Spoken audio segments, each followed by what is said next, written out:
let's see here. It's a 16 car, and he gets turned. That's his teammate Kurt Busch behind him in the 97 car that gets into the back of him. Now, listen, that was totally uncalled for, and you can say, well, I was bump drafting, but you don't bump draft at Charlotte Motor Speedway going down into turn one. What happened? I think the replay shows that Kurt Busch got his head up as whatever, I mean, I guess I got to take Kevin Harvick's, road, but I just don't understand you got to finish the race to do anything, and he wrecked us on the straightaway. I mean, not in the corner, not going in the corner, on the straightaway. I never lifted on the gas, he had more motor than I did, because he's higher in points, but I feel bad for these guys. A really good car. We're going to the front. I felt that we had a chance at $1 million tonight for sure. We took out the whole field. Kurt Busch took out the whole field, and two really good cars had a chance at $1 million tonight.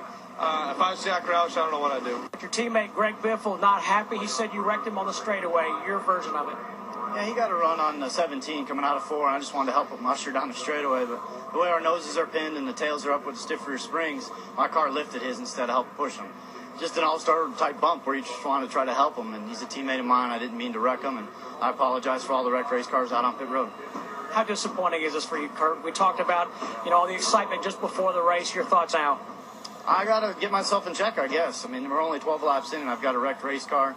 Last week we had the fastest car out on the track, and we had to put it in a trailer after the race without a good finish. We need a finish. I guess the 97 got in the back of the 16, which doesn't surprise me. I think he's caused a couple of them here in the All-Star races so far. I know he spun me a couple years ago, so I was just disappointed I didn't get to him before he got somebody else. Behind him, big wreck. Whoa, Biffle. Greg Biffle in the 16 car. Right in the middle of your screen. Here it comes. Ooh, he got turned on the straightaway. He did.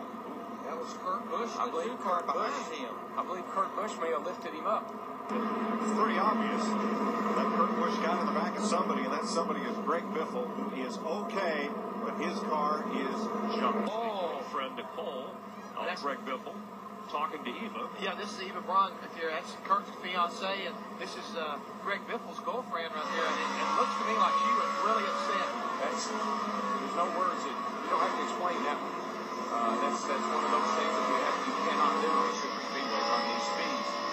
It's a form of, or kind of like, well, the only excuse I can make there is Biffle was down and he moved up in front of him. And Kurt probably should have been on his toes a little bit better.